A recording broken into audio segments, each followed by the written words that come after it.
जय गुरु जी। शुक्राना गुरु जी। सारी संगत को जय गुरु जी। और संगत जी, काफी टाइम हो गया है शुक्राना नहीं किया, तो मैं गुरु जी से एक दो दिन पहले बोल ही रही थी कि आप करवा दो, क्योंकि संगत जी जब तक गुरु जी ना चाहे तब तक शुक्राना कैसे कर सकते हैं। तो शुक्राना गुरु जी। संगत जी, मैं गुरु जी का शुक्राना मंत्र जाप से करूंगी। ओम नमः शिवाय, शिव जी सदा सहाय। ओम नमः शिवाय, गुरु जी सदा सहाय। तो संगत जी, इतनी कृपा है कि मैं अपनी बात करूं तो मैं हर बात इतनी लाइट ले लेती हूँ, फिर बाद में जब गुरु जी की कृपा फील करवाते हैं गुरु जी की, न जाने कितनी ही चीजें हैं जिनका शुक्राना नहीं करते हम। तो संगत जी, मेरे को जो भी अभी सत्संग याद आ रहे हैं मैं वो शेयर करती हूँ आपसे। तो संगत जी, अभी कुछ दिन पहले मेरे पैरों पे मतलब एक हल्का सा red red red pimple type था, लेकिन ज्यादा वो नहीं था।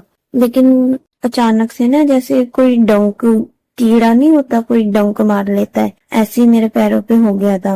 और संगत जी, उस वक्त मैं पीरियड्स भी हो रखी थी, तो मैं मतलब घर में पूजा भी नहीं कर रही थी, क्योंकि मेरी भाभी कर रही थी पूजा उस वक्त। तो संगत जी, मैंने ऐसे लाइटली लिया उसको, मैंने बस हल्की सी ईचिंग कर दी और मैं सोने के लिए चली गई रात में। जिस रूम में मैं जाती हूँ सोने के लिए, उधर भी गुरु जी का कैलेंडर स्वरूप है। संगत जी, बाद में मेरे को पता नहीं, इतना ज्यादा टीस मच रही थी उसमें, इतना ज्यादा दर्द होने लग गया था। मैंने कहा ये तो मेरे से बर्दाश्त ही नहीं हो रहा, मैं क्या करूँ अब। और रात काफी हो गई थी, और जहाँ गुरु जी का चंदन प्रसाद था, मतलब जो जहाँ मैं पूजा करती हूँ, वहां पर मेरी भाभी सोती है, तो वो दूसरा घर है वहां, तो उन्होंने कुंडी वगैरह लगा के लॉक कर लिया। तो मैंने कहा इतनी रात में मैं कैसे जाऊंगी वहां। संगत जी, जो मैंने कैलेंडर पे चंदन प्रसाद लगा रखा था, तो गुरु जी ने, वैसे मैं टच तो नहीं करती हूँ, लेकिन उस वक्त मेरे को गुरुजी ने मेरे जो अंदर का वहम था वो भी निकाल दिया। मेरे को याद नहीं रहा, मैंने हल्का सा वाटर लेके गुरुजी के जो चरण पे तिलक, चंदन तिलक लगा रखा था कैलेंडर स्वरूप पे, वो लिया और उससे मालिश करके मंत्र जाप किया मैंने, जहाँ मेरे पेन हो रहा था पैरों पे। तो संगत जी, आप बिलीव नहीं करोगे, सिर्फ 2 मिनट लगे होंगे। मैंने 30 सेकेंड या 40 सेकेंड मसाज करी होगी, उसके बाद 1-2 मिनट बाद मैं आराम से सो गई, मेरा पेन एकदम गायब। संगत जी, कहने के लिए छोटी बात हो सकती है, लेकिन जब सुई चुभने जितना दर्द होता है ना, तब हमें पता चलता है कि एक्चुअल में दर्द, अगर वो एक सुई जितने चुभने वाला दर्द हमें हमेशा परेशान करे, तो आप सोच नहीं सकते। बेशक वो छोटा दर्द है, लेकिन दर्द दर्द होता है, उसका कोई कंपैरिजन नहीं किया जा सकता। तो अनंतम अनंतम शुक्राना गुरु जी। और संगत जी, कई सत्संग है गुरु जी ने इतने ब्लेस किए हैं। मेरे मन में कभी भी कोई क्वेश्चन आता है तो मैं गुरु जी से बोलती हूँ, गुरु जी सत्संग में या कहीं पर भी बड़े मंदिर में, या कोई भी इंडिकेशन दे दीजिए ताकि मेरे को पता चल जाए कि हाँ ये चीज है। और कई बार ऐसे गुरुजी ने मेरे को सत्संग में कई इंडिकेशन दी है, लेकिन वो ये ना, हम बहुत जल्दी इंसान है, इंडिकेशन जब मिल जाता है उसके बावजूद भी कभी ना कभी 1-1, 2-2 सेकंड के लिए या कुछ टाइम के लिए मन में थोड़े से डाउट आ ही जाते हैं। इसके लिए आई एम सॉरी गुरुजी। लेकिन हर बार गुरुजी, आप बिलीव नहीं करोगे, जब भी मैं पेन में होती हूँ ना, चाहे जैसा मर्जी पेन हो, चाहे बॉडी का हो, चाहे जैसा मर्जी, जब भी मेरा मूड खराब होता है, डिस्टर्ब होती हूँ, तो वो एक दिन में या अगले दिन ही या कुछ ही दिन में वो कुछ ऐसा करते हैं कि मूड एकदम चेंज कर देते हैं। जहाँ दुखी हो रहा होता है इंसान, वहाँ खुश हो जाता है, मतलब कुछ भी ऐसा करते हैं वो तकलीफ में नहीं देख सकते।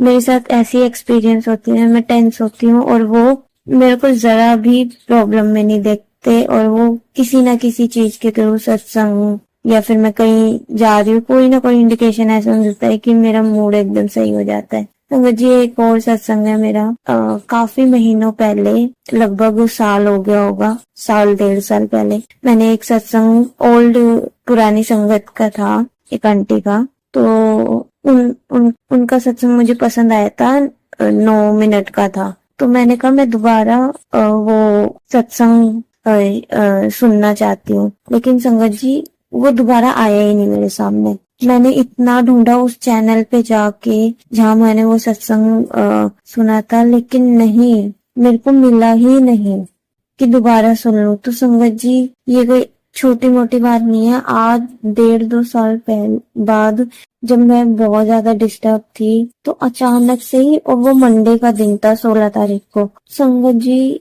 आप बिलीव नहीं करोगे कि वो सबसे पहले मैं सुबह जैसे उठी, गुरुजी के सामने बैठती हूँ, तो मैंने जैसे फोन ऑन किया, सबसे पहले वही सत्संग। मेरे को ज्यादा याद नहीं था, तो मैंने जस्ट ऐसे ही क्लिक करा और मैंने कहा ये आंटी जानी पहचानी लग रही है जिनका मैंने सत्संग सुना था। तो मैंने कहा चल सुन लेती हूँ, 9 मिनट्स का ही है। तो फिर मैंने सुना और वही सत्संग, और उसमें जो मैसेज था, जो भी मैसेज था, मैं अभी शेयर तो नहीं कर सकती, वो डिट्टो वही था जो मैं कब से सुनना चाह रही थी। और गुरुजी ने आज जाके वो मेरे को सत्संग सुनाया था, वो भी मंडे के दिन।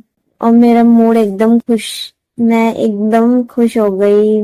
पता नहीं, मैं गुरुजी को बोलती हूँ, पता नहीं अंदर से ना एक भरोसा सा हो जाता है, अगर मैं थोड़ी बहुत डिस्टर्ब भी होंगी या कुछ भी होगी ना सिचुएशन, मुझे पता है कि गुरुजी धीरे धीरे करके संभाल ही लेंगे। कई बार मैं बहुत ज्यादा डिस्टर्ब होती हूँ तो गुरुजी मेरे को इतने ड्रीम दर्शन देते हैं। गुरुजी, मैं आप संगत जी, मैं आपको बता नहीं सकती, बहुत। अभी मेरे को ब्लू रंग को लेके इतनी वहम चढ़ गया था कि पता नहीं कौन सा ब्लू पहनना चाहिए, नहीं तो मैंने ब्लू कलर ही पहनना छोड़ दिया था। तो संगत जी, गुरुजी ने मेरे को बताया, ब्लू कलर के चोले में दर्शन दिए उन्होंने। जैसे विष्णु जी बैठते हैं ना संगत जी, बिल्कुल जहाँ मैं पूजा करती हूँ नीचे बैठ के, वहीं पे जैसे विष्णु जी नागराज पे लेटते नहीं है, उसी पोजीशन में गुरुजी ने मेरे को दर्शन दिए। और हंसता हुआ चेहरा था उनका।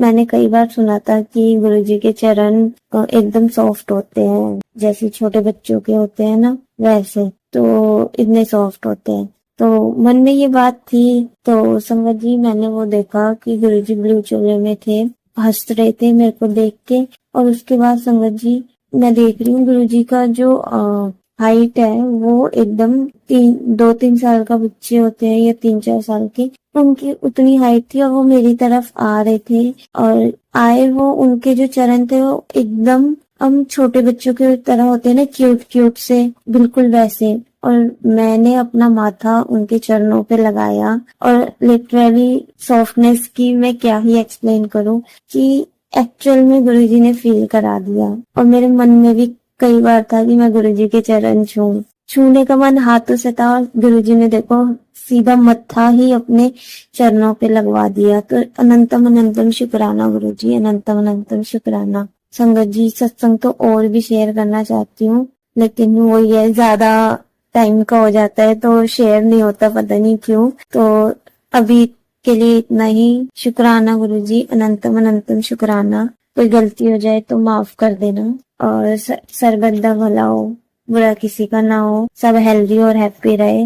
गुरुजी को गलती हो जाए, संगत जी माफ कर देना। Thank you so much for everything. जय गुरुजी। शुक्राना गुरुजी, अनंतम शुक्राना। संगत जी, अभी हमने जो सत्संग सुना वो आंटी जी का था। आंटी ने हमारे साथ इतना खूबसूरत सत्संग शेयर किया, जिसके लिए आंटी जी का बहुत बहुत धन्यवाद। संगत जी, अगर आपको भी ये सत्संग अच्छा लगा हो तो मेरे चैनल को सब्सक्राइब करें, वीडियो को लाइक एंड शेयर ज़रूर करें, क्योंकि हम जितना ज़्यादा इस सत्संग को लाइक एंड शेयर करेंगे, ये सत्संग उतना ज़्यादा ही गुरुजी की और संगत के पास जाएगा, जिससे अगर किसी भी संगत के किसी भी सवाल का जवाब अगर इसमें होगा तो वो उन तक पहुंच जाएगा। इसी के साथ मैं अपनी वाणी को विराम देती हूँ, और सारी संगत नू मेरा जय गुरु जी।